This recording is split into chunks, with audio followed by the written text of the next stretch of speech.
Assalamualaikum warahmatullahi wabarakatuh. Selamat malam pemirsa. Senang sekali malam ini kita bisa bertemu lagi dalam acara Pro Justisia. Kenali hukum, taati hukum agar tidak terjerat hukum. Pemirsa, sadarkah kita bahwa kita sangat membutuhkan lingkungan hidup ya? Bahwa kita disadari atau tidak, setiap saat kita berada di tengah-tengah sebuah lingkungan dan kita tidak akan pernah lepas sedikit pun, sekecil apapun dari lingkungan. Itulah sebabnya kita mau atau tidak mau harus menyadari, harus menaruh perhatian, harus punya ketertarikan terhadap lingkungan. Walaupun terkadang kita karena begitu dekatnya dengan lingkungan, sampai-sampai kita kadang-kadang kurang begitu peduli dengan lingkungan kita. Kita suatu ketika mungkin begitu menyadari akan pentingnya lingkungan, manakala kita sudah terkena dampak dari lingkungan itu sendiri. Pada saat kita terkena banjir misalnya, barulah kita sadar bahwa kita perlu menjaga lingkungan. Pada saat kita terkena wabah penyakit misalnya, barulah kita menyadari perlunya kita menjaga kesehatan lingkungan dan sebagainya. Itulah sebabnya malam ini kita akan angkat sebuah tema yang sangat menarik, yaitu pencemaran lingkungan. Dan di studio telah hadir ada 3 orang narasumber yang nanti akan membedah ya persoalan terkait dengan pencemaran lingkungan ini. Saya akan perkenalkan satu persatu. Narasumber pertama, ini kita malam ini kedatangan tamu dari jauh. Ya, aslinya orang Medan ini, tapi beliau sekarang menjadi praktisi hukum di Yogyakarta. Namanya Bapak Longser Sihite, Sarjana Hukum. Selamat malam Pak Sihite. Selamat malam Pak. Gimana kabarnya Pak? Ya, alhamdulillah baik. Jogja aman-aman saja? Ya, alhamdulillah baik. Nggak ada gempa, nggak ada bencana alam? Oh, akhir-akhir ini sepertinya aman-aman aja Pak. Berarti lingkungannya agak bagus, kan gitu ya? Iya Pak. Nah, terima kasih Pak Sihite sudah jauh dari Jogja datang ke studio untuk berbagi pengalaman terkait dengan lingkungan. Kemudian narasumber kedua, ini wajah ini tampaknya sudah tidak asing lagi bagi pemirsa. Bahkan mungkin ada satu dua yang mungkin sudah mulai jenuh mengenai Pak Gianto ya. Ya, beliau adalah Bapak Sugianto, seorang aktivis atau pegiat sosial dari Kebumen. Selamat malam Pak Sugianto. Selamat malam Pak Marjan. Ya. Malam ini keren sekali Pak Gianto ya. Harus selalu keren dan selalu cerah. Iya. Kita temanya malam ini lingkungan Pak Gianto ya. Ya, lingkungan yang perlu kita lestarikan. Kita jaga. Kemudian narasumber yang ketiga, ini juga saya yakin pemirsa sudah tidak asing lagi.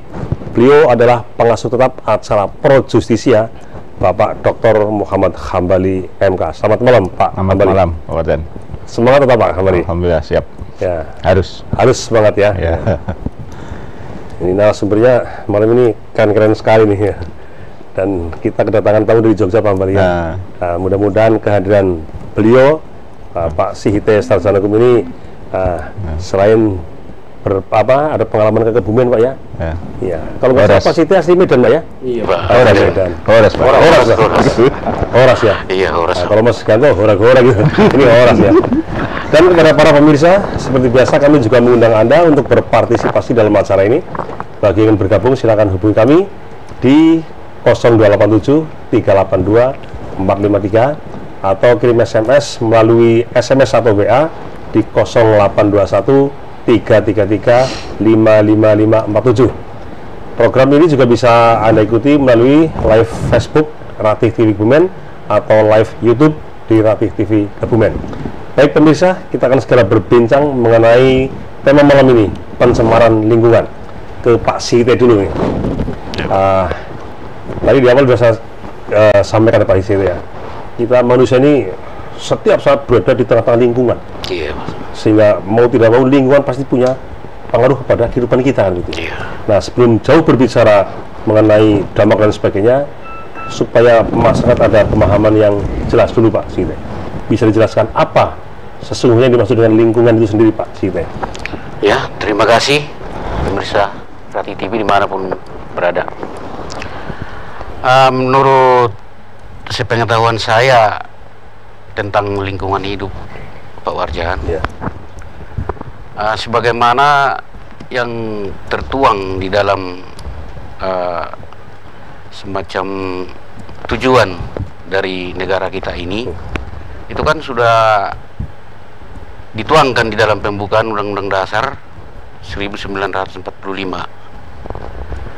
di mana tujuan negara Republik Indonesia khususnya alinea keempat dalam pembukaan itu kan disebutkan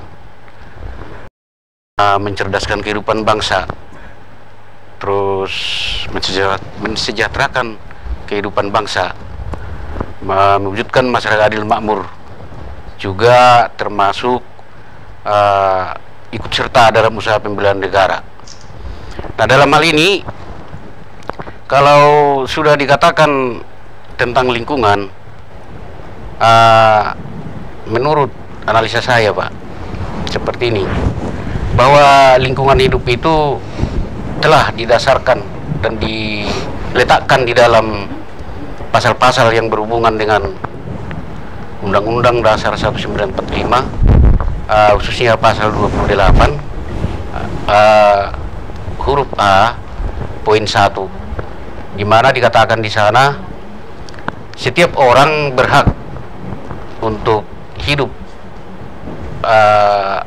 maksudnya hidup sejahtera lahir dan batin.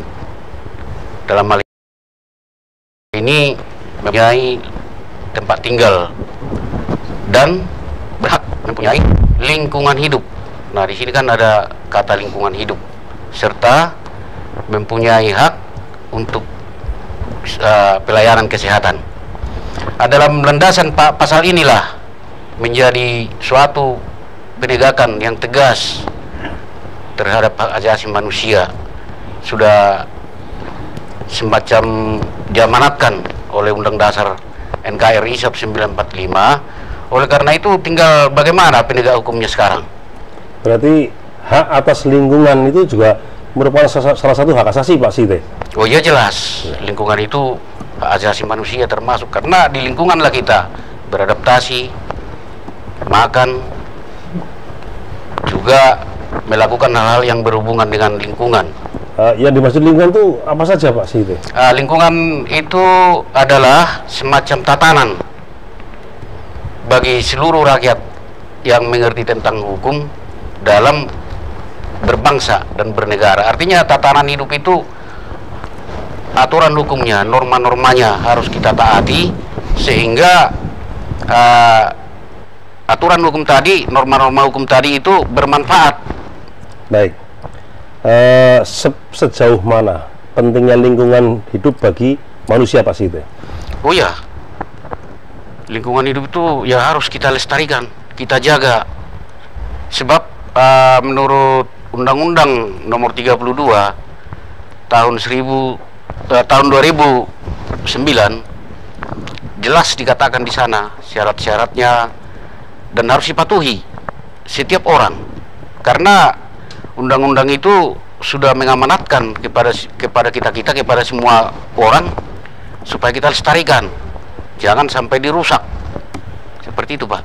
Kalau lingkungan sampai rusak, apa yang terjadi, Pak Site? Nah, bagi mereka yang melakukan pelanggaran terhadap perusakan tadi atau pencemaran lingkungan itu harus dipidana. Artinya ada pelanggaran hukum. Pelanggaran kalau hukum. Ada orang yang merusak lingkungan. Oh iya, Pak, harus. Ya, tapi kalau lingkungannya sendiri yang rusak, dampaknya bagi manusia apa, Pak Site? Ya, dampaknya sangat besar. Sebagai contoh, bisa menimbulkan banjir, bisa menimbulkan erosi dan lain-lainnya. Ya, baik. Saya akan coba ke Pak Hambali dulu, Pak. Dari perspektif hukum itu lingkungan bisa dipahami seperti apa nih, Pak Hambali? Jadi begini, Pak, dalam undang-undang yang tadi saya disebut oleh Pak CIT, Pak Longser CIT, Undang-Undang 32 2009 ya, tentang pengelolaan dan perlindungan lingkungan itu, jadi semua saja yang ada, baik benda hidup maupun yang tidak hidup, manusia maupun yang bukan manusia ya, termasuk perilakunya itu termasuk dalam apa yang dimaksud sebagai lingkungan. Jadi perilakunya pun juga masuk dalam arti lingkungan yang diatur dalam Undang-Undang Nomor 32 2009 tadi. Jadi segala sesuatu yang ada di sekitar kita, Pak? Iya, yang ada di sekitar kita, termasuk manusia dan yang bukan manusia, ya. Itu diatur dalam Undang-Undang 32 2009 tadi. Kemudian peraturan yang mengatur mengenai lingkungan sangat banyak dan menurut saya sudah sangat lengkap. Bahkan di Kebumen perdanya juga sudah ada, ya, termasuk Perda KTR itu juga menyangkut lingkungan, menyangkut lingkungan hidup, ya. Karena jadi yang dibahas dalam hukum lingkungan itu bukan hanya yang kita bayangkan air tadi yang disebut oleh Pak Sihite, tetapi juga udara. Jadi konstitusi kita mengamanatkan bahwa semua warga negara itu berhak atas udara yang bersih, sehat, ya. Kemudian jadi air, udara, tanah, ya. Kemudian apalagi satu lagi itu harus jadi harus dikendalikan dari segala macam pencemaran, sehingga di dalam di akademisi pun, di lingkungan akademisi pun, di lingkungan kampus mengenai lingkungan ini menjadi satu mata kuliah tersendiri, bahkan dipecah menjadi beberapa macam mata kuliah. Ada hukum lingkungan, ada hukum pencemaran lingkungan, ada hukum perlindungan lingkungan. Gitu. Ini semua penting, jadi agar kelestarian lingkungan itu tetap terjaga, dan itu akan mempengaruhi juga kehidupan kita. Seperti banjir yang terjadi itu bukan salahnya air, tetapi salahnya manusia juga yang tidak bisa mengelola. Jadi bagaimana kita berhubungan dengan alam itu yang mengakibatkan apakah alam lingkungan itu akan bermanfaat bagi kita atau justru mencelakakan kita. Dan isu lingkungan ini isu internasional, Pak, bukan hanya di Indonesia, dan di Indonesia juga ada Hari Lingkungan. Dan mata pelajaran atau mata kuliah hampir di seluruh dunia itu ada mata kuliah tersendiri. Itu menunjukkan betapa pentingnya lingkungan hidup. Iya, betapa pentingnya lingkungan hidup, karena lingkungan inilah sebetulnya yang dititipkan oleh Tuhan, ya, dalam bahasa agamanya untuk agar kita bisa hidup. Jadi tanpa lingkungan yang baik kita akan celaka, tidak bisa hidup. Di Belanda hukum lingkungan disebut dengan milieurecht, ya. Kemudian di Amerika, di Inggris itu environment right. Kemudian di negara sekitar kita, di Malaysia itu ada juga hukum alam seputar. Nah, gitu loh, itu lebih mudah dipahami, ya. Dulu waktu kita sekolah ada mata pelajaran alam sekitar. Nah, itu sebetulnya mata pelajaran yang sangat penting, yang mendidik mendidik kita agar mencintai lingkungan. Dengan mencintai kita akan memelihara, dan sebetulnya dengan memelihara lingkungan yang baik itu akan menyelamatkan kita juga. Tapi sayang sekarang sudah tidak ada mata kuliah itu, mata pelajaran itu. Baik, Pak Bali, sekarang ke Mas Gianto. Mas Gianto ini kan sedikit banyak kan bisa mewakili kelompok masyarakat lah. Kalau sekurang-kurangnya mewakili dirinya sebagai warga masyarakat, kan seperti itu. Kalau Mas Gianto melihat kondisi lingkungan saat ini seperti apa, Mas Gianto? Ya, saya tak bicara tadi mengenai Undang-Undang Nomor 32 tahun 2009, itu sebetulnya pemerintah mengatur undang-undang itu untuk mengatur perilaku manusia. Jadi tadi sudah disampaikan oleh Pak Dr. Hambali, terus Pak Profesor Sihite, praktisi hukum dari Yogyakarta, ini sangat tepat sekali. Artinya manusia itu perilakunya itu kan bermacam-macam. Ada yang masa bodoh, ada yang sengaja untuk melakukan pelanggaran. Nah, ini diatur oleh hukum. Hukumnya itu yaitu hukum lingkungan, undang-undang lingkungan. Dengan undang-undang lingkungan ini untuk mengatur perilaku manusia. Dan saya melihat masih banyak sekali pelanggar-pelanggar yang terkait itu dampak lingkungan, baik itu pencemaran lingkungannya, kerusakan lingkungan yang diakibatkan oleh perilaku manusia. Nah, pertanyaan saya kan tadi kan seperti apa kondisi lingkungan saat ini, Pak Gianto? Kalau saya melihat lingkungan khususnya ini Kebumen, juga pada umumnya Jawa Tengah di Indonesia ini sudah sangat rusak terkait dengan adanya penggalian-penggalian yang tidak terbatas ya, artinya tidak terbatas itu penggalian yang kaitannya dengan ekonomi kerakyatan ya, itu juga akan merusak lingkungan. Dari segi pencemaran juga hal yang terkait dengan saluran-saluran yang kaitannya dengan itu limbah-limbah itu juga perlu dibenahi. Banyak hal limbah-limbah yang membahayakan dampak lingkungan. Misalnya, artinya saluran-saluran yang notabene misalnya di Kebumen saja itu saya melihat di pasar Kebumen itu saluran-saluran yang kaitannya dengan pencucian ikan-ikan yang dari itu ya ini kan tidak ditempatkan yang pada tempatnya yang benar. Contohnya ini membersihkan ikan-ikan itu dibuang begitu saja dengan saluran yang tidak begitu memadai, ini kan akan dampaknya akan kemana-mana, benih-benih penyakit itu contoh yang terkecil saja. Kemudian terkait masalah sampah apa juga ini terpengaruh Pak Gianto? Sampah itu juga dampak lingkungannya, pencemaran udara itu sangat terpengaruh. Memang harusnya sampah itu kalau di kota-kota besar ini memang ditempatkan yang jauh dari pemukiman rakyat. Contohnya itu kalau di Jakarta pembuangannya itu kan di tempat yang jauh, itu contohnya di Bekasi, di Bulak itu ya, Bulak yang sangat luas. Ini kan untuk mengendalikan suatu pencemaran yang lewat udara. Di sini ini saya melihat contoh di Kebumen ini pembuangan sampah saja di Gombong itu ya, di sebelah Kali Tengah itu, di jalan-jalan itu kayak gitu. Ini kan orang kalau lewat ini sudah merasa baunya yang tidak karu-karuan. Ini bagian daripada pencemaran lingkungan yang melalui udara diakibatkan pembuangan yang tidak teratur kan seperti itu. Mengapa Pak Gianto sampai terjadi sampah kok berserakan di mana-mana, orang membuang limbah juga seenaknya, kok sampai terjadi seperti itu Pak Gianto? Mestinya itu Dinas Lingkungan Hidup ini proaktif untuk mencermati lingkungan. Itu jangan hanya karena setelah ada laporan dari masyarakat sudah itu kemudian ini ya nyun sewu itu baru bergerak. Contoh yang dekat di Wonoyoso ini kan ada pabrik kecap, itu pun ini kalau sudah mulai obatnya kurang itu pembuangan limbahnya itu baunya luar biasa, dan bau ini bau yang menyengat seolah-olah baunya seperti bau bangkai itu kayak gitu. Ini kan lingkungan yang tidak sehat. Iya, berarti ada termasuk kaitannya, dan memang itu ada industri itu untuk membantu suatu katakanlah tenaga kerja. Tapi memang baiknya ini hal-hal kayak gitu sekarang jangan ditempatkan di dalam kota yang padat penduduk kayak gitu. Maksudnya yang agak jauh. Ini pekerjaan pemerintah daerah itu memang kayak gitu. Baik, kemudian kalau tadi Pak hampir sudah sempat menyebutkan adanya bermacam pencemaran, Pak.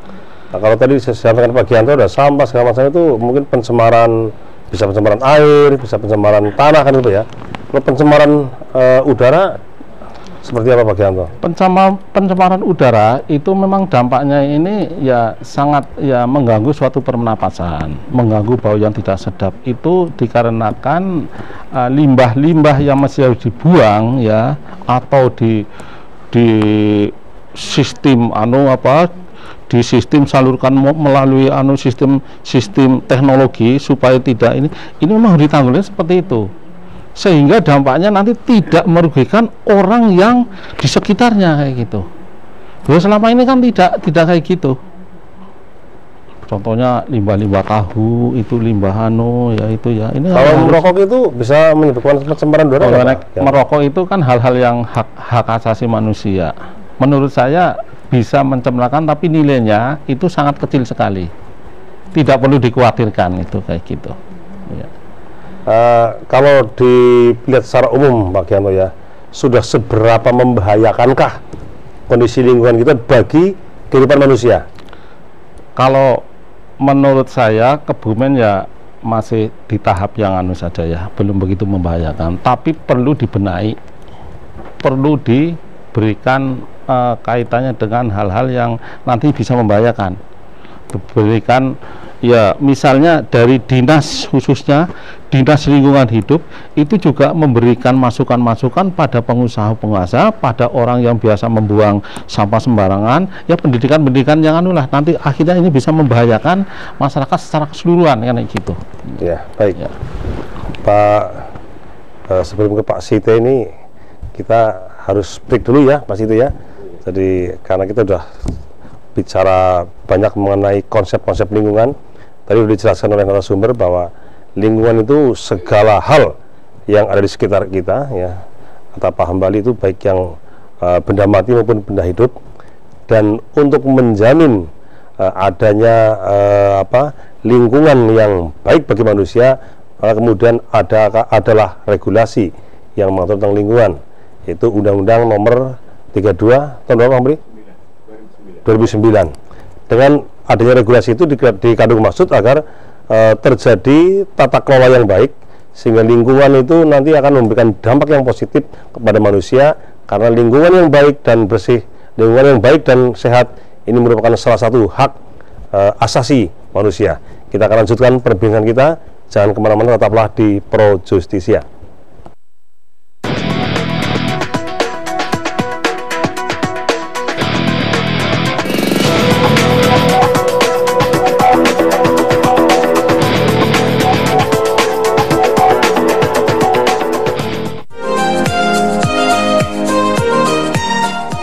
Kami dari Bagindas. Jangan lupa tonton terus Rati TV, lebih dekat, lebih hangat.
Mangatring nggih, Bu. Nggih, lihat ya, Lek. Nggih, Bu. Oh iya, aja lali helmnya. Mboten usah, Bu. Cocok kok. Pak, niki helmnya teng meja. Nggih, Bu.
ketemu maning nang pasar Rebo tetep nang Rati TV.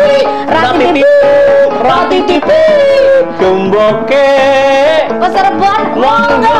Assalamualaikum warahmatullahi wabarakatuh. Sedulur ketemu maning saben dina Rebo jam 4 nganti jam 5 sore karo rajane karo ratune sing tenak deblong pun kesupen nek badhe gabung nggih mrisani mawon teng Rati TV.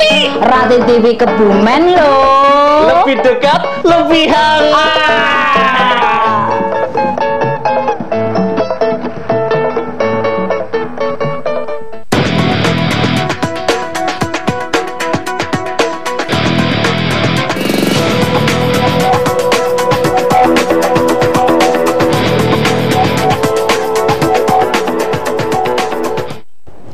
Terima kasih Anda masih bersama kami di acara Pro Justisia.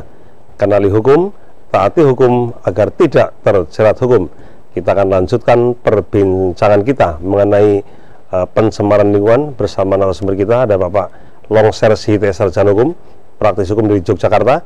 Kemudian ada Pak Sugianto, pegiat sosial dari Kebumen, dan juga Bapak Dr. Muhammad Hambali, narasumber utama yang kebetulan beliau seorang advokat dan juga seorang dosen ilmu hukum.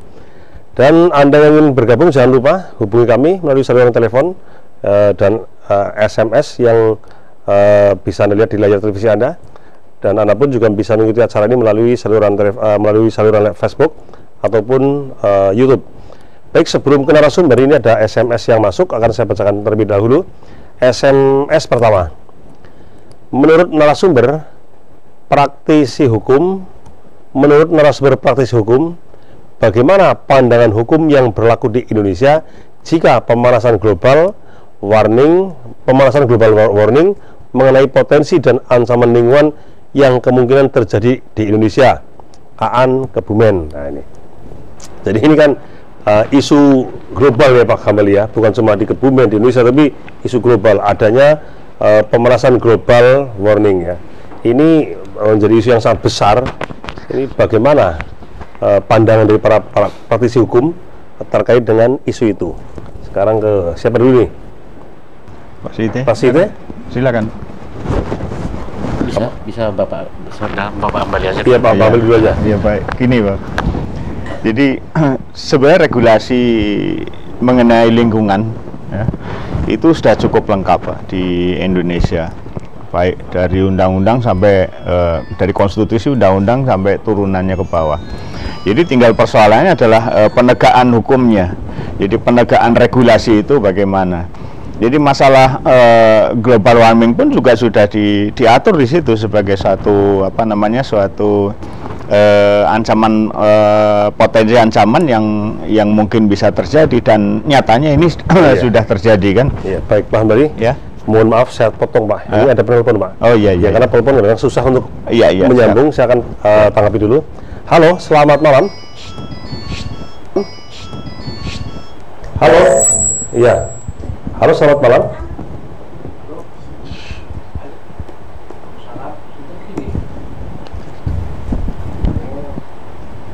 Halo, selamat malam. Iya, masuk. Halo. Iya, nampaknya terputus. Terima kasih. Anda bisa menghubungi kembali. Mudah-mudahan bisa tersambung dengan baik. Sekarang kembali ke Pak Hambali. Silakan lanjutkan Pak Hambali. Jadi regulasi itu sudah cukup memadai untuk untuk menanggulangi potensi ancaman global warming ya. Tetapi yang saya lihat ya di mana-mana, apalagi di Indonesia itu persoalannya bukan pada hukumnya.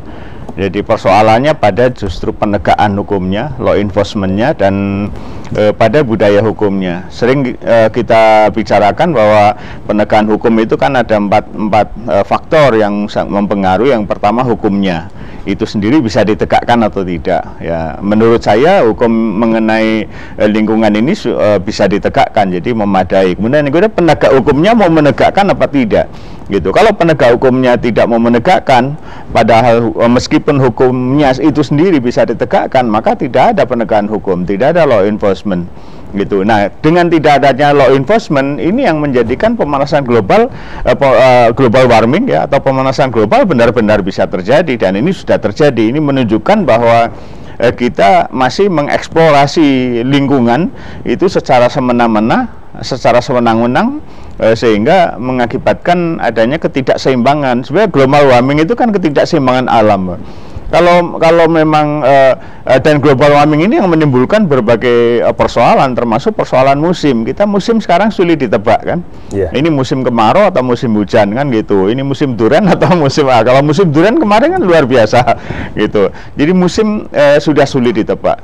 Gitu. Kemudian mengapa penegakan hukum sulit? Karena budaya hukumnya. Jadi kita masih suka suka berpura-pura, suka bagaimana melanggar hukum tapi yang tidak kelihatan. Kalau dulu yang dalam hal korupsi misalnya, orang korupsi di bawah meja kan sering kita ceritakan kan Pak. Itu. Kemudian dalam perkembangannya orang korupsi sudah berani di atas meja. Nah sekarang meja-mejanya Pak di korupsi ya gitu kan. Nah ini, jadi budaya hukumnya Pak. Orang di lalu lintas juga demikian. Baik. Budaya hukumnya belum ada. Yang terakhir ini fasilitas. Saya kira menjawab pertanyaan itu kita kalau memang kita mau law enforcement menegakkan hukum, global warming bisa teratasi. Baik, Pak Beli, nanti bisa ditambahkan lagi. Ini ada penelpon lagi, Pak. Baik. Saya akan coba menyapa penelpon yang masuk. Halo, selamat malam. Halo, selamat malam. Assalamualaikum. Waalaikumsalam warahmatullahi wabarakatuh. Dari siapa? Dari mana, Pak? Ini dari Aditya, dari Seoul, Korea. Oh iya, kebetulan saya bekerja di Korea. Ya, Mas Aditya dari Korea. Silakan Mas Aditya. Ini kan apa namanya? Sampai saat ini itu sudah banyak yang namanya kasus pencemaran atau perusakan lingkungan yang telah dibawa ke dalam proses peradilan. Di antaranya pencemaran lumpur lapindo itu di Sidoarjo kalau nggak salah. Terus banyak kasus-kasus ilegal logging yang kebanyakan itu di Sumatera, di Kalimantan dan lain sebagainya. Namun yang disayangkan itu penegakan hukum atas kasus-kasus tersebut belum membuahkan hasil yang optimal dan tidak memberikan pembelajaran dan efek jera yang diharapkan dalam pemulihan untuk menghentikan pengerusakan atau pencemaran agar tidak terulang lagi gitu. Bahkan yang sangat memprihatinkan ini Pak. Iya. Mas Teguh, Mas Aditya. Iya. Halo. Anda kan di Korea ya? Iya. Kalau boleh Anda sharing begitu, mungkin bisa memberikan gambaran pengelolaan lingkungan di Korea seperti apa, Mas Aditya? Ya kalau di sini itu sistem lingkungannya itu sangat terjaga. Apalagi yang namanya pegunungan itu dibuat semacam wisata alam, terus untuk bagaimana orang itu bisa mencapai alam tersebut untuk yang namanya kesehatan, betul-betul yang namanya lingkungan itu dari pantai dan semuanya dari yang namanya udara itu betul-betul dijaga. Contoh dari yang namanya asap mobil sendiri, itu dari asap mobil sendiri itu dapat diukur asapnya seperti itu. Jadi mobil yang di atas 5 tahun itu sudah nggak dipakai lagi seperti itu. Itu contoh-contoh lingkungan yang di situ masih banyak lagi gitu. Iya, Mas Aditya, ini mumpung kita lagi komunikasi dengan orang yang dari Korea. Seperti apa tingkat ketaatan hukum masyarakat terhadap hukum lingkungan, Mas Aditya? Kalau di sini ketaatan masyarakat itu mungkin karena terbentuk dari pertama itu pendidikan. Itu dari pendidikannya sendiri mereka dari dasar itu betul-betul dibentuk bagaimana istilahnya menciptakan pribadi diri itu menjadi orang yang sangat disiplin seperti itu.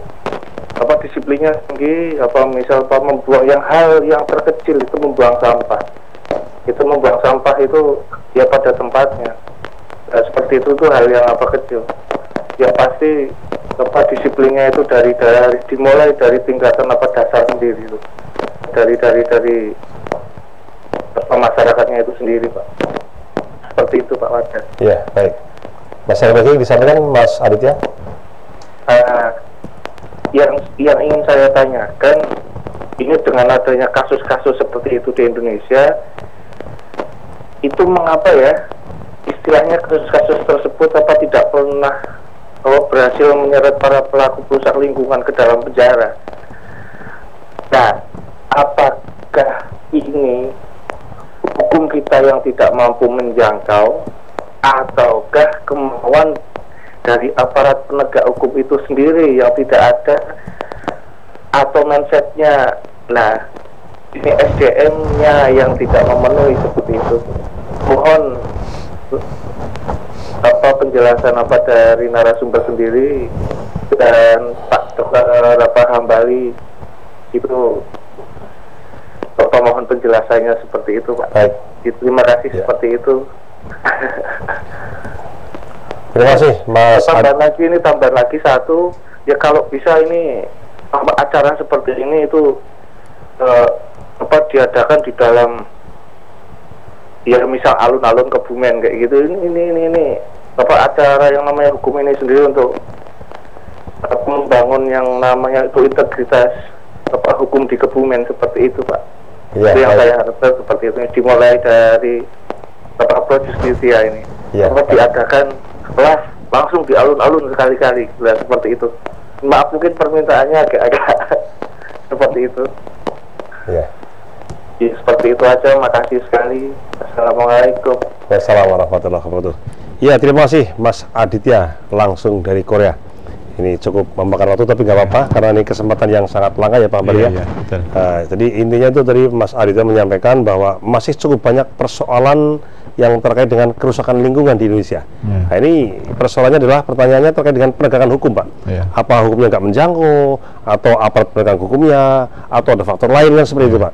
Sementara Mas Aditya menceritakan bahwa di Korea itu tingkat ketatan hukum masyarakatnya cukup tinggi, Pak. Karena pendidikan mereka memang rata-rata tinggi, Pak. Artinya benarkah memang ada korelasi antara pendidikan dengan kedisiplinan kan begitu Pak Hambali ya?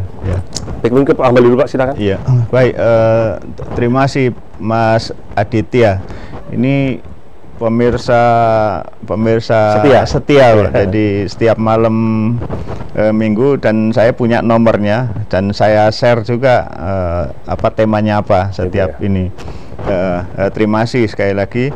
Mudah-mudahan bisa tertangkap dengan baik di Korea, dan ini ada teman dari Amerika juga sepertinya sedang memantau juga acara ini Pak, tadi memberitahu. Jadi begini, memang tidak mudah, lagi-lagi persoalannya adalah dalam law enforcement, penegakan hukum ya. Kita bagus membuat hukum, sudah cukup memadai. Kemudian asas kita itu dasar falsafah kita itu sangat luar biasa, Pancasila. Tetapi lagi-lagi pada law enforcement, pada penegakannya. Sebenarnya dalam persoalan hukum lingkungan itu bukan hanya illegal logging tadi yang disampaikan oleh Mas Aditya, tapi juga ada illegal fishing, Pak, yang Menteri Susi itu tenggelamkan kapal. Betul. Dan itu sekarang juga jadi polemik lagi kan, polemik bahwa penenggelaman kapal itu sebaiknya dihentikan karena mengganggu investasi. Tetapi saya kira cukup bagus lah, cukup efektif untuk membuat jera illegal fishing, pelaku-pelaku illegal fishing atau pencurian ikan. Jadi sebetulnya penegakan hukum dalam lingkungan itu ada 3 yang bisa ditempuh ya. Hukum administrasi, seharusnya pemerintah itu membatasi benar-benar segala perilaku, segala, misalnya mau mendirikan mall misalnya, itu harus benar-benar dilihat amdalnya. Ini dalam konteks untuk menjaga lingkungan gitu. Kemudian dan hal-hal lain dalam hal administrasi. Kemudian juga dalam hal perdata. Jadi masyarakat, pemerintah itu bisa mengajukan gugatan, tetapi juga belum begitu lazim kan, karena jangankan itu judicial review yang menyangkut kepentingan warga pun juga masih banyak yang belum melakukan itu. Judicial review dilakukan justru oleh orang-orang yang sangat misalnya dalam kepentingan politik, tetapi dalam kepentingan hal-hal yang lain itu judicial review belum sedemikian bagus dilakukan oleh ini, bahkan oleh akademisi sekalipun. Ini juga menyangkut soal biaya juga, Pak, karena negara kita kan besar, berbeda dengan Korea ya. Korea itu seperberapanya Indonesia. Kita yang berada di sini mau judicial review ke MK misalnya, ya, itu sudah membutuhkan biaya yang sangat besar. Itu tidak cukup mudah bagi seorang akademisi misalnya kalau memang tidak ada yang membantu pembiayaan untuk kepentingan penegakan hukum itu. Kemudian secara pidana itu jelas sekali dalam Undang-Undang Lingkungan diatur juga bahwa ada ancaman pidana bagi mereka yang melakukan pencemaran atau perusakan lingkungan. Nah, ini lagi-lagi kembali semuanya itu pada penegakan hukumnya. Jadi pada penegak hukumnya, pada budaya hukumnya, dan pada fasilitas. Kalau hukumnya sudah cukup memadai. Cukup. Ya. Dan bukan cuma di Indonesia, bahkan Pak ya, Ya. di skala global pun regulasi sudah luar biasa Pak Ya, ya. sudah luar biasa, dan ini pun juga juga menjadi masalah dunia ya. Kalau ya maaf ya, kalau Korea itu negara kecil ya, relatif lebih mudah diatur. Dan pendidikan ya, artinya pendidikan tinggi itu bukan berarti dia seorang yang bergelar banyak, bukan demikian, tetapi mereka yang berpendidikan. Jadi misalnya kayak di pesantren misalnya, itu pendidikannya tinggi. Itu walaupun dia tidak punya gelar, karena di situ dia dididik ya, bukan diajar. Nah, sementara pendidikan kita, lembaga-lembaga pendidikan kita kan masih mengajar, belum mendidik kok. Sehingga mengeluarkan alumnus yang terpelajar, bukan terdidik.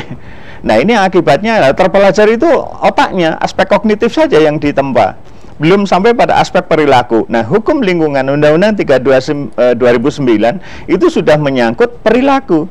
Bukan hanya alam sekitar secara fisik ya, tetapi juga perilaku itu juga diatur. Ini yang menjadi PR kita bersama. Lagi-lagi pendidikan kunci utamanya. Ya. Baik, Pak Mari.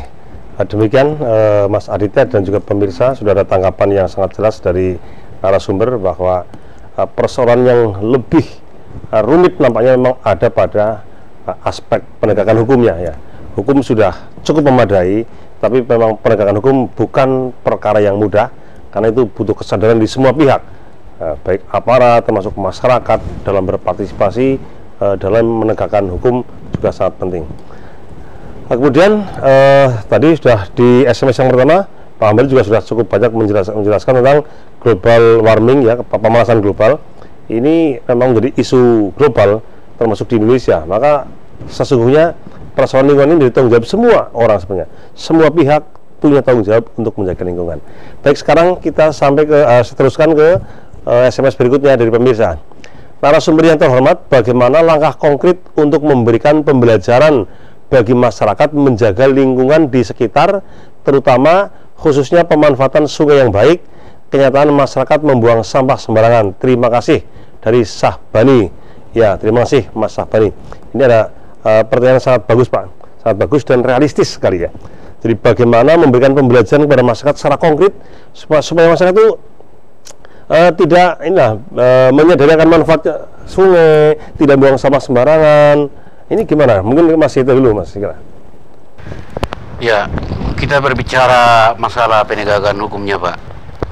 Menurut Undang-Undang Perlindungan Lingkungan Hidup, udah jelas dikatakan di sana.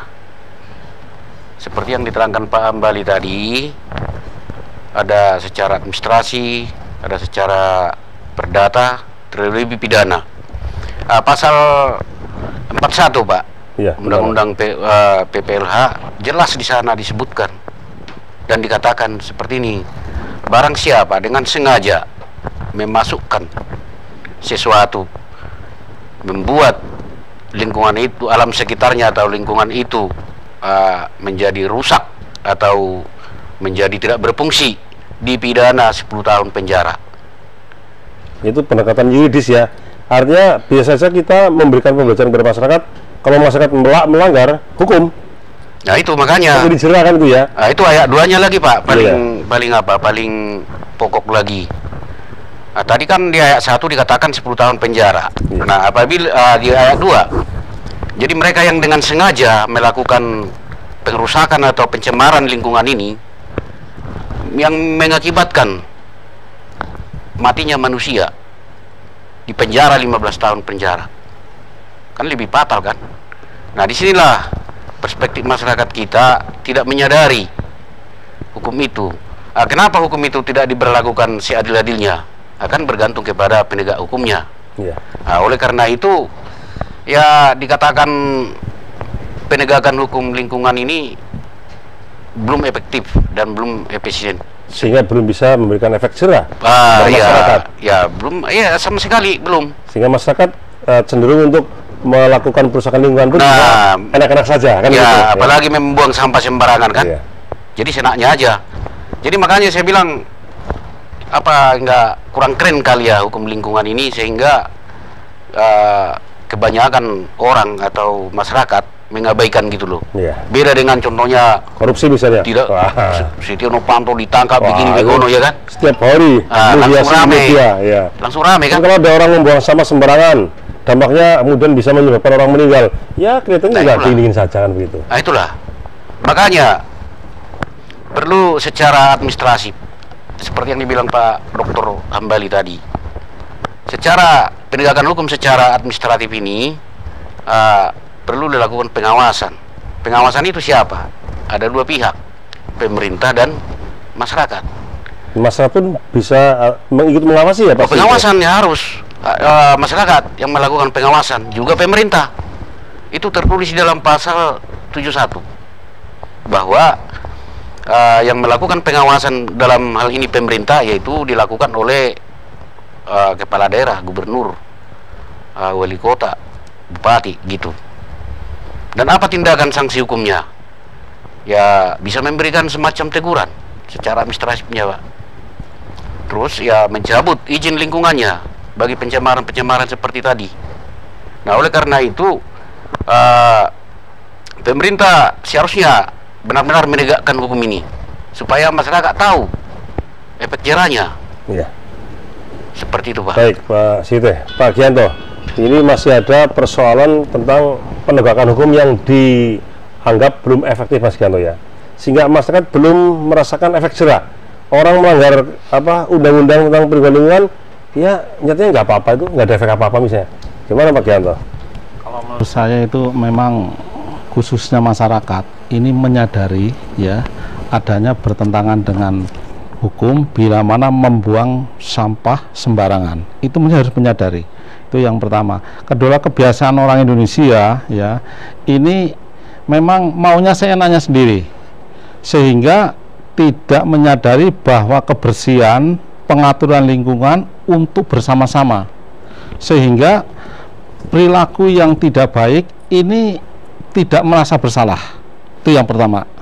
Yang kedua, mestinya pemerintah sendiri itu ya membuat tempat-tempat sampah dan di situ ditulis supaya tahu pelanggarannya dengan pasal ini Undang-Undang Lingkungan Hidup apabila membuang sampah di sembarang tempat dengan pidana itu mesti seperti itu, atau kurungan atau denda kan seperti itu ya. Tapi itu perlu. Tapi karena terjadi gini Pak, sudah ditulis dilarang membuang sampah di sini. Ya tetap ada seseorang membuang sampah. Itu karena apa? Perilaku kebiasaan itu yang nantinya memang kalau awalnya merasa berat, merasa risih ada aturan kayak gitu. Tapi nanti kalau sudah lama, ternyata kesadaran sudah tinggi, ini akan baik dan akan menuruti aturan-aturan yang ada. Berarti masalah terus dipaksa untuk memiliki kebiasaan yang baik seperti itu. Harus dipaksa.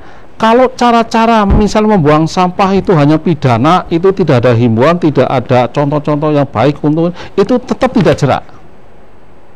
Makanya Jakarta, Semarang, termasuk Jogja ini menegakkan penegakan hukumnya tegas ya, dan ini setelah ternyata dipraktekkan membuang sampah tidak pada tempatnya, ini akan mengandung suatu bagian yang sehat ya, pencemaran udaranya tidak ada, baik itu pencemaran mengandung kuman maupun rembesan air yang mengandung kuman tidak ada. Ini akan disadari, nanti orang akan kembali membuang sampah pada tempatnya gitu. Baik. Demikian Mas Sabani dan juga pemirsa tanggapan narasumber. Mungkin masih ada SMS lagi. Ini ada SMS lagi dari pemirsa, akan saya bacakan. Tinja. Ada mobil penyedot tinja swasta membuang limbahnya di kali sebelah timur Warung Ijo, Kutawinangun.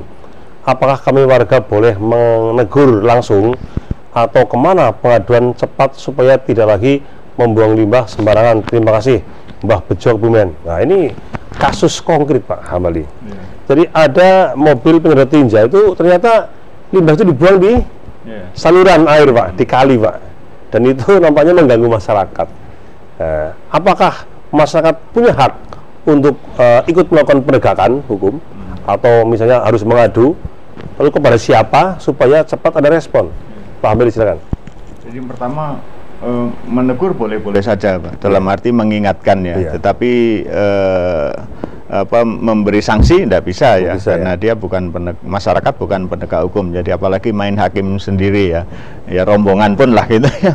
Main hakim sendiri kan tidak harus dilakukan sendirian ya. 10 orang pun kalau mukuli orang yang main hakim sendiri juga. Nah, kemudian dicatat saja, dicatat. Yang jelas begini, jadi membuang limbah tinja kayak tadi ke kali itu satu pelanggaran berat, karena itu mencemari ya, dan bisa dibayangkan bahwa air kali itu mengalir kemana-mana ya, dan itu kan yang dibuang itu betul-betul satu benda yang penuh bakteri ya, sumber penyakit ya, sumber penyakit ya, apalagi kalau mungkin itu diambil ya dari rumah sakit, itu kan sangat membahayakan ya. Itu maka diingatkan saja, kemudian dicatat, dilaporkan. Ini persoalan pidana Pak. Lapor pada siapa Pak? Ya karena ini pidana ya ke polisi bisa ya, kalau ya yang paling tepat ya ke polisi. Iya, atau kalau memang mau mengajukan gugatan, kalau sempat ya bisa gugatan class action ya, artinya gugatan yang dilakukan oleh masyarakat bersama-sama terhadap itu, terhadap tindakan itu. Ya, ini jelas itu satu pelanggaran hukum, membuat bukan hanya penyedot tinja membuang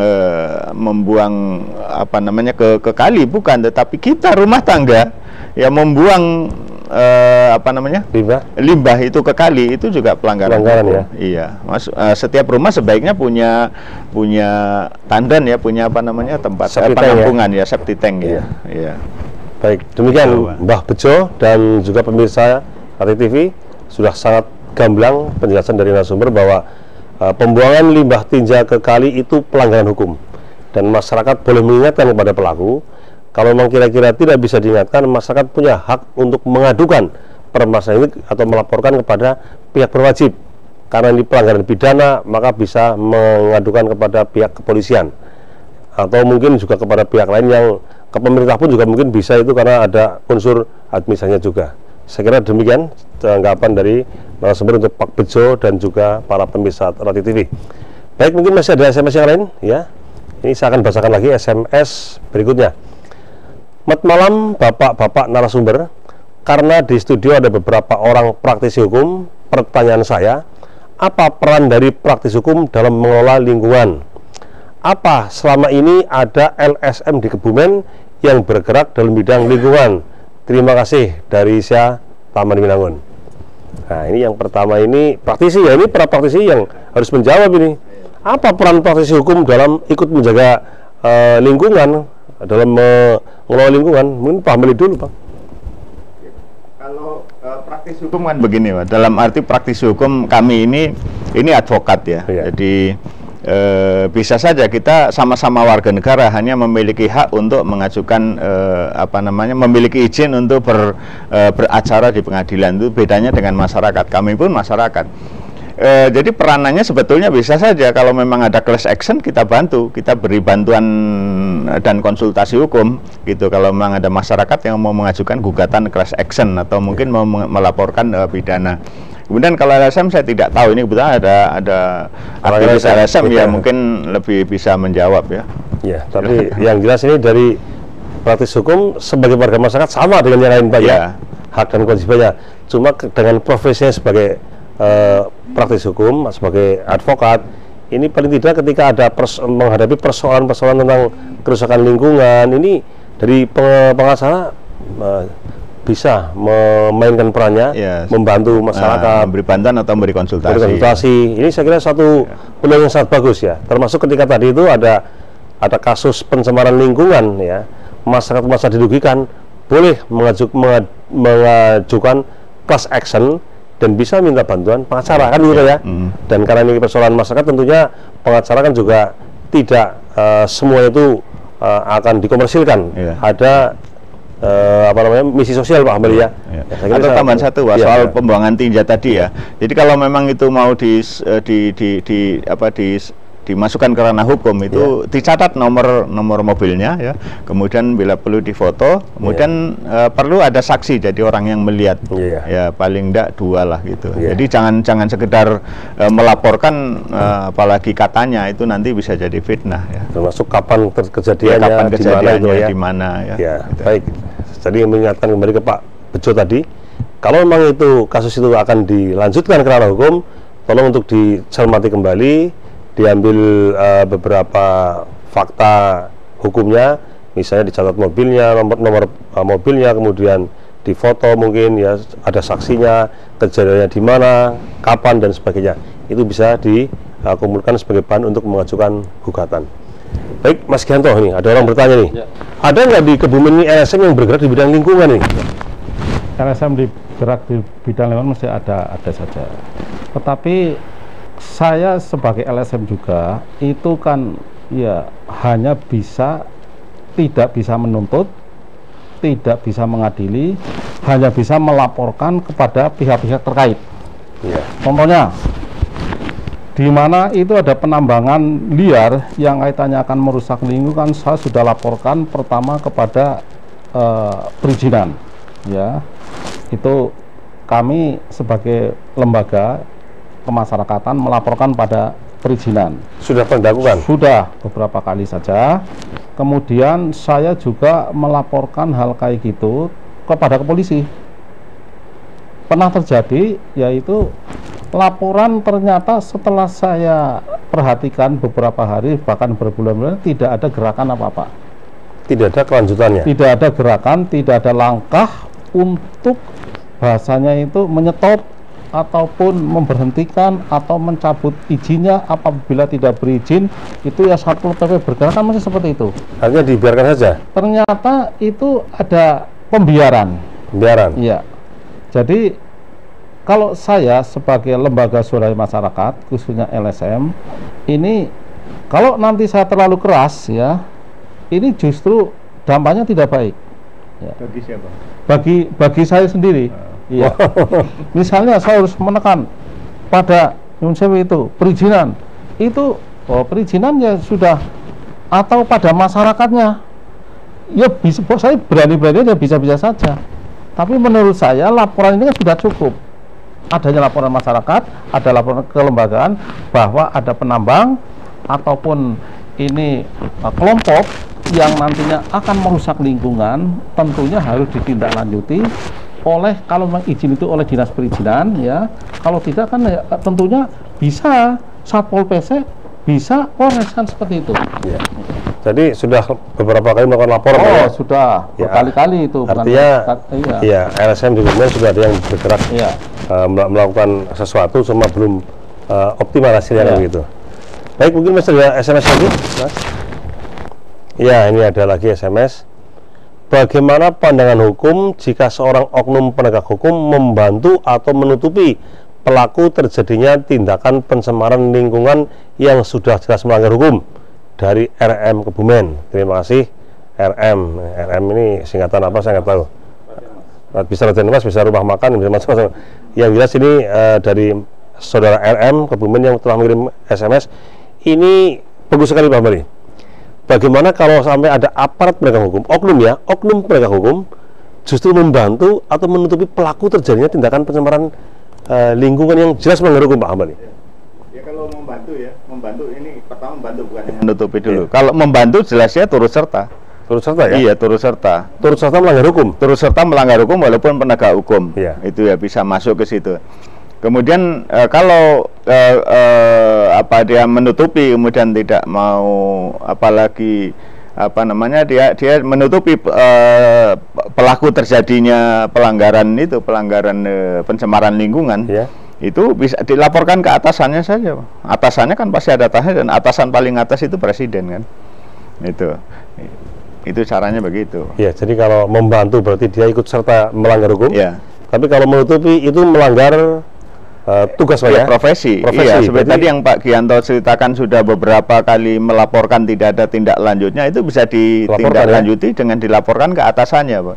Oh ini ya kalau polisi provos ya, atau propam Itu. Kemudian kalau jaksa ke komisi kejaksaan ya, kalau polisi ke komisi kepolisian juga bisa, bahwa ini ada satu laporan yang pengaduan atau laporan yang tidak ditindaklanjuti, gitu. Dihentikan tidak, dilanjutkan pun juga tidak, gitu.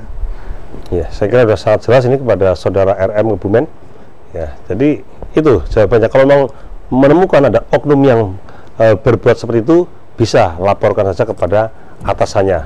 Nah, mungkin atasan itulah yang punya kewenangan untuk bisa menindak anak buah yang melakukan pelanggaran hukum. Masih ada SMS yang lain, Mas? Oh, masih ada lagi. Saya akan bacakan lagi SMS dari pemirsa. Selamat malam, Melatih TV. Saat ini banyak penambangan di Sungai Lukulo yang mengakibatkan rusaknya lingkungan. Apakah warga masyarakat dapat mengajukan gugatan? Kalau dapat, kepada siapa? Makasih dari W ya, nomor telepon sekian. Ini Pak, jadi ini kasus lagi Pak nih, kasus di Sungai Lukulo. Ya, ada penambangan, ya banyak bahkan penambangan di Sungai Lukulo yang berdampak pada rusaknya lingkungan. Iya.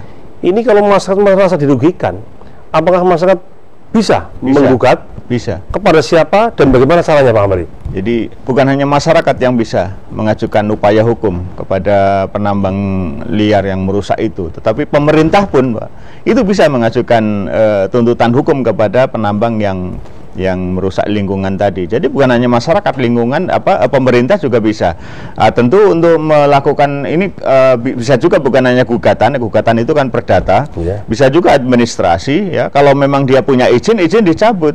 Jadi yang punya izin belum tentu dia melanggar, belum tentu tidak melakukan perusakan atau pencemaran lingkungan walaupun dia punya izin. Nah, kalau punya izin kemudian melakukan perusakan lingkungan, ya dicabut izinnya. Yang bisa mencabut pemerintah ya. Nah, masyarakat bisa melakukan gugatan class action. Kemudian kalau memang itu ada unsur pidananya, setiap warga negara, setiap orang yang melihat ada tindak pidana, dia bisa melaporkan. Gitu. Nah, tentu kemana kalau laporan ya ke yang berwajib ya ke kepolisian atau Satpol PP, kemudian kalau gugatan ya ke pengadilan. Kalau itu ada pelanggaran administrasi, laporkan ke pemerintah, nanti pemerintah yang melakukan tindakan. Gitu. Untuk lebih jelasnya bisa minta bantuan kami lah. Ya. Advokat ya Pak ya. Ya, siap. Jadi untuk bisa memiliki pemahaman yang lebih lengkap, lebih detail, bisa konsultasi dengan pengacara kan begitu Pak ya. Dan termasuk mungkin didampingi kalau akan melakukan suatu tindakan hukum. Gitu. Jadi saya kira sangat jelas ini jawaban dari narasumber. Kalau itu pelanggaran administrasi, laporkan kepada pemerintah. Jadi pemerintah yang akan mengambil tindakan, mungkin mencabut izin atau mungkin peringatan dan sebagainya. Kalau di sana ada unsur pidana, laporkan kepada aparat penegak hukum, kepolisian, atau kalau hubungan dengan Perda, Satpol PP. Nah, saya kira sudah sangat jelas. Bagaimana caranya? Ya silakan bisa konsultasi kepada ahlinya, kepada pengacara kan gitu Pak. Nomornya tanya sini. Ya, nomor siapa Pak? Ya, nomor kami tanya ke Ratih bisa. Iya. Kalau ada yang butuh kontak person dari narasumber, boleh tanya ke Ratih TV Kebumen. Itu SMS yang sudah kami bacakan. Masih ada nggak nih SMS yang lain? Oh, masih ada lagi. Selamat malam Bapak-bapak, tetangga saya membuang air limbah rumah tangga ke solokan depan rumah di Jalan Potongan Gombong. Sekarang selokan tersebut mampet. Gimana solusinya? Apa bisa penanganannya dibebankan kepada yang bersangkutan? Makasih, dari seseorang di Gombong. Ya, seseorang di Gombong ini mudah-mudahan mewakili beberapa orang juga Pak. Ini kasus ini Pak. Jadi kalau ada orang yang membuang limbah rumah tangga ke selokan di depan rumah Jalan Potongan Gombong ya, kemudian selokan itu mampet, apakah penanganannya bisa diserahkan kepada si pelaku Pak? Gitu Pak. Silakan Pak Mali. Ya gini Pak, ini walaupun kejadiannya di Gombong ya, tetapi ini kan general umum ya. Dan walaupun Pak Siti dari Jogja, saya kira biar Pak Siti aja yang menjawab itu. Karena ini masalah umum. Jadi orang membuang limbah ke selokan Pak Siti. Mampet sampai selokannya. Penanganannya gimana? Apakah yang bersangkutan juga bisa dibebani untuk mengatasi masalah itu Pak Siti? Nah, ini sudah termasuk perusakan lingkungan. Artinya tidak berfungsinya lagi lingkungan itu oleh hal-hal sesuatu. Nah, seperti pertanyaan itu kan udah jelas dibilang di sana. selokan itu kan jadi mampet. Iya. Ya, Mampet karena dimasukkannya Iya. sesuatu kan gitu. Iya. Nah, itu udah jelas tindak pidana, Pak, yang melakukan supaya mampet tadi itu. Iya. Jadi pertanyaannya katanya, apa bisa penanganannya dibebankan kepada yang bersangkutan? Yang bersangkutan artinya suruh mengatasi yang mampet tadi. Oh iya, jelas Ya. bisa. Bisa ya. Bisa. Secara hukum pidana sudah jelas salah, Pak. Bisa dilaporkan juga ya. Dilaporkan juga karena sudah ada bukti. Iya. Membuat lingkungan itu jadi mampet, mengakibatkan apa jadinya? Banjir. Iya. Iya, kalau selokan mampet jadinya kan banjir itu ya, Pak Siti. Oh ya, ya? jelas. Iya. Ini. Nah, oleh karena itu saya kira alangkah baiknya langsung dilapor aja kepada Pihak berwajib ya. pihak berwajib, bisa ke Satpol PP bisa. Iya.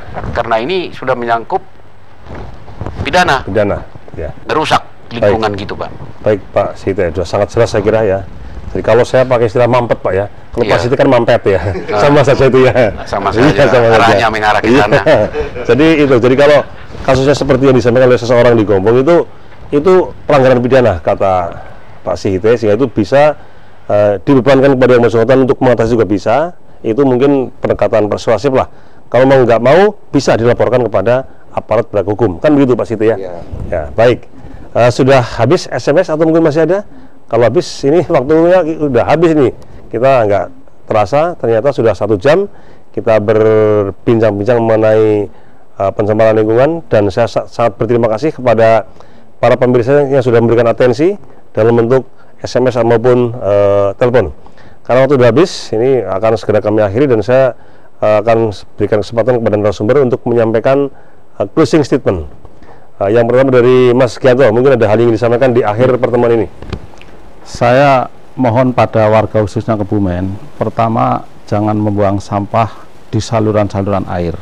Ya, itu yang pertama. Kedua, galian-galian khususnya penggalian liar yang apalagi terkait dengan penggalian pasir di Lokulo, bila mana terjadi suatu kerusakan, ini kan akan menjadi tanggung jawab bersama yang dikorbankan kita yang tidak ikut menambang atau tidak salah. Baiknya aturan-aturan dalam perizinan itu taatilah kayak gitu. Ya. Itu Pak Warjan, terima kasih. Terima kasih Mas Gianto. Intinya masyarakat perlu untuk taat hukum kan gitu ya. Mas itu ada ingin disampaikan sebagai akhir perbincangan di malam hari ini, Mas.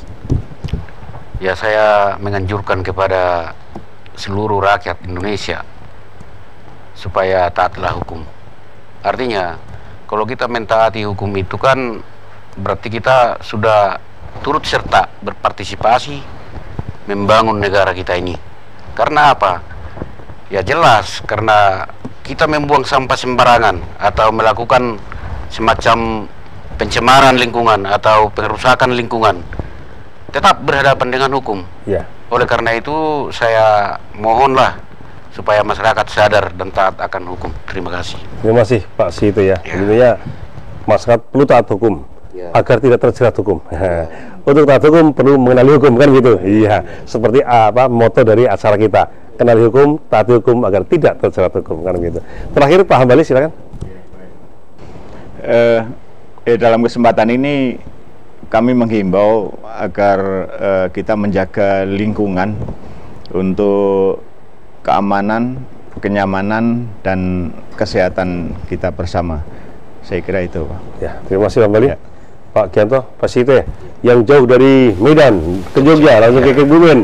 Terima kasih atas kebersamaannya ya. Mudah-mudahan di Jogja banyak salur yang tidak mampet ya, Pak. Iya. Jadi tanggung jawab kita nantinya. Baik, pemirsa, demikian tadi perbincangan kita tentang pencemaran lingkungan. Ada beberapa hal yang perlu saya berikan garis bawah. Yang pertama, kita harus sadar bahwa kita sangat membutuhkan lingkungan yang baik dan sehat. Oleh karena itu butuh kesadaran bersama dari kita untuk tetap menjaga kelestarian lingkungan. Dan salah satu upaya yang bisa dilakukan untuk menjaga kelestarian lingkungan adalah dengan cara mentaati hukum. Siapapun harus taat hukum supaya tidak terjerat hukum tentunya kan begitu. Terima kasih atas perhatian Anda. Sampai jumpa. Wassalamualaikum warahmatullahi wabarakatuh. Terima kasih Pak Siti.